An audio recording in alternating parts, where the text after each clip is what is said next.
everybody, welcome back to HomeRecordingMadeEasy.com and another episode of Questions and Coffee with David. This is where I answer all your questions that come in via Facebook, YouTube, and email to help you with all your recording questions, your mixing questions, your home recording gear questions. I want to help you make better music in your home studio. So if you want one of your questions answered in an upcoming episode, just email me at HomeRecordingMadeEasy.com or info@HomeRecordingMadeEasy.com. And I'll be sure to answer and feature one of your questions in an upcoming episode. So speaking of HomeRecordingMadeEasy.com, go out to HomeRecordingMadeEasy.com and get your 5 free mixing training courses worth $110. It is my gift to you. Thanking you for visiting HomeRecordingMadeEasy.com. You'll see an image pop up on the screen now with the home page there. Click on the orange button, go out there and sign up. It's absolutely free, and you'll start diving into all the mixing training that I have available, all yours absolutely free. So now let's get to this set of questions, and let's start off with question number 1.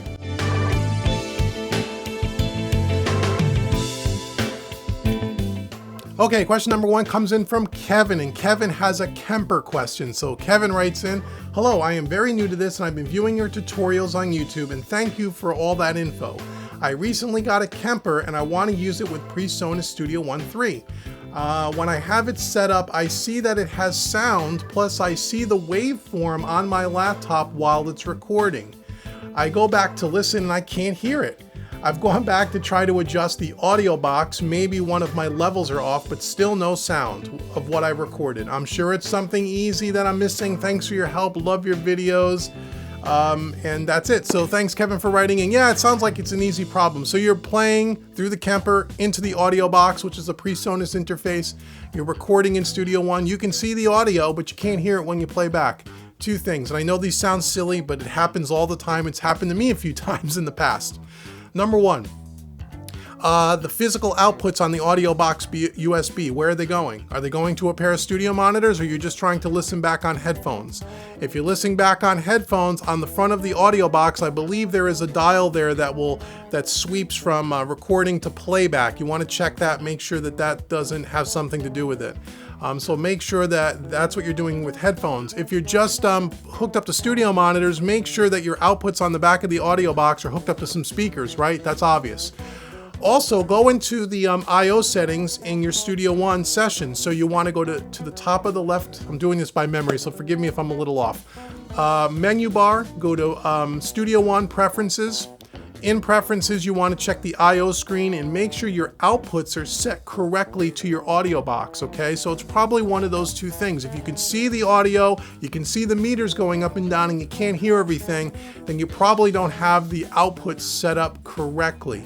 The last thing I would tell you to check, if all that is correct, on the track that you recorded that guitar part to, on the actual fader in the mixer view, make sure the little monitor, the little blue speaker button, make sure that's not turned off, okay? You want to click on that, and when you click on that, you'll be able to monitor what was played back.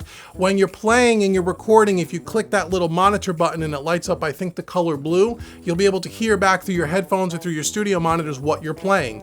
But when you're done recording, you want to turn that off, and that'll allow you to hear the playback. Hope that makes sense. So try those few things. If that still doesn't help you, hit me up again. I'm sure we can get you running, but my guess is one of 2 or a combination of those things is what's going on.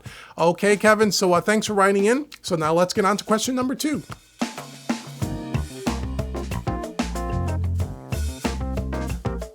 Okay, question number 2 comes in from Eric, and Eric writes in, "Hello, Dave. Do you have a resource to help train on how to mix guitars, especially when you record them through a guitar multi-processor board?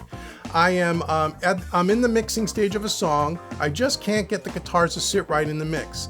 I've been trying to use EQ and compressors, etc. I get close, but it's just not quite there. I enjoyed your video series on compression. I thought, being a guitarist yourself, you may have a resource for sale that addresses this topic. Another challenge I recently may have, the root cause of the mix issue when recording guitar in Studio One, is that it appears to be a latency issue that sounds like a tight delay with a dash of reverb. This began when I upgraded from version 3.4 to 3.5 back in March. Did you experience the same issue on your end? I know it's not a PC problem as far as the latency goes because it didn't happen in the prior version. Any suggestions on how you corrected the problem? Thanks again for sharing your expertise, Eric. Well, Eric, thanks for writing in. So I'm going to answer the last part first. The latency issue from 3.4 to 3.5, I didn't notice a difference. I think all you need to really do is check your buffer or your device block size setting. Make sure that you don't have that set too high or too low. That will cause somewhat of a latency problem. If that is giving you an issue, no matter what sample size or buffer or device block size you're running at, then I'm really not sure what it is. Just going from 3.4 to 3.5, I don't think that's the issue. There's something else going on in one of the settings. Okay, so check the device block size first. That's usually the culprit, okay? Now, as far as a resource for or a training course, just mixing guitars, I don't have anything currently like that. I talk about mixing guitars in all my other mixing series, but nothing specifically for guitars. Regardless of whether you're using a multi-board, a multi-processor, or recording a real amp, it really shouldn't matter. It's great that you've been checking out Compression Made Easy. You're using compression and EQ and you just can't get it to sit right. Compression and EQ is the key to getting it to sit right. The one suggestion I would have is that if you're talking about heavy distorted guitars, if that's the case, be real careful with compression. You don't want to over compress a really heavily distorted guitar, because that's not going to help your situation. If anything, it's going to hurt your situation. A heavily distorted guitar, whether it's through a real amp or through a multi-effects processor, already is compressed already. The signal is already compressed, a lot usually. So the heavier the distortion, the less amount of compression you want to use as far as a compressor goes. Sometimes don't use compression at all. Just use a little bit of EQ. Roll off the low end. Anything below 100 Hertz is usually a good start. Maybe put a little bit of a bump, couple of dB at maybe 3K, 4K, or 5K. That'll help cut through the mix a little bit more. And also you can check the mid-range between 400 and 600 Hertz. A little bit of a bump there will also help it cut through the mix and sit in the mix right. Now make sure you do a lot of this EQing in the context of the mix, because in solo mode, when you solo up that guitar, by doing everything I just told you to do from an EQ perspective, the guitar is going to sound thin, it's going to sound a little honky, a little bit too mid-range heavy, and maybe a little too brittle on the top end, depending on the guitar and how it was recorded. But in the mix, that might be exactly what it needs to cut through the mix. So that's what I would try first. Use less compression, a little bit of EQ like I described. Don't do it in solo, do it in the context of the mix. And depending on the guitar sound and tone, that might be able to help cut through the mix and get it to sit right. So try those things. If you have any other questions, let me know. But those are the two secrets. It's really panning. That's another thing I didn't mention. Panning the guitars and maybe off to the side a little bit will help it sit out of the mix a little bit better. Compression and EQ, those are the keys.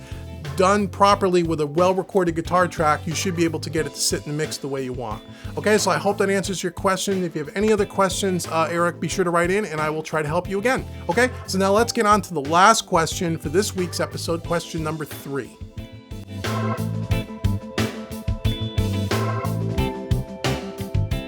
Okay, last question for this week comes in from Trevor, and Trevor writes in, "Hi David, I've been following your YouTube channel and website for a couple of years now, and I am amazed how much your business has grown. I was wondering if you ever plan on doing any videos on your business and how you started it and successfully growing your studio business. I'm sure a lot of people would be interested in this topic. I've been running my studio as a hobby for the last few years, and I really want to start making some money and hopefully one day make this my full-time business and start working for myself. Any advice or info on this topic would be greatly appreciated, Trevor." Well, Trevor, thanks for writing in.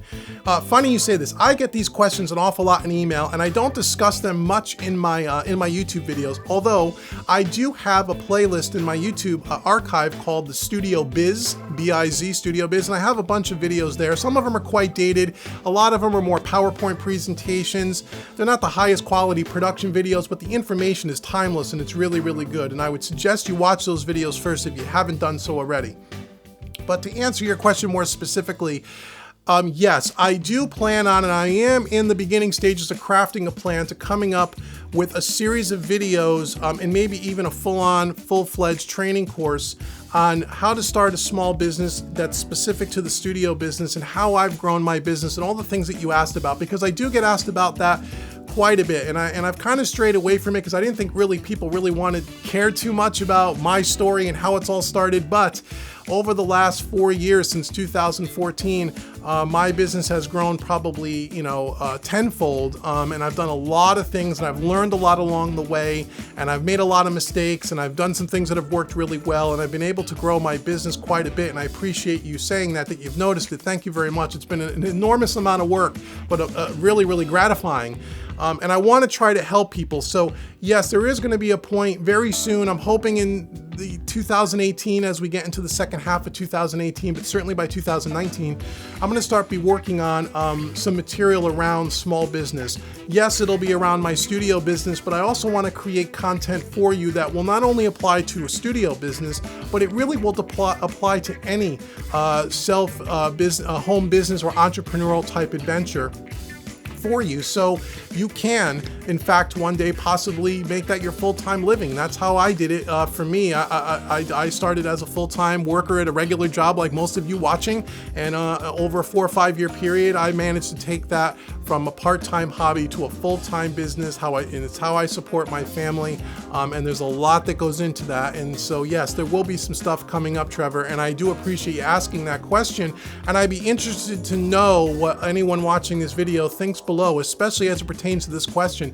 Leave comments below and let me know, what do you think about the whole business end of this? It's not mixing and mastering and recording and sexy plugins and stuff like that, but it's something that I think can help a lot of people. So if you're interested in that sort of stuff, leave the comments below. I check and read every single comment. It'll help me determine in what direction I want to go as far as that kind of content is concerned. So thanks again, Trevor, for writing, and I appreciate it. And that is it for this week's episode of Questions and Coffee. Again, if you want your question featured in an upcoming episode, email me at info@homerecordingmadeeasy.com. Once again, go out to homerecordingmadeeasy.com and get your 5 free training courses.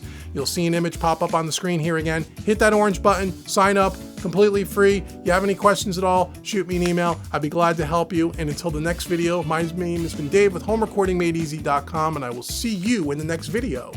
Take care.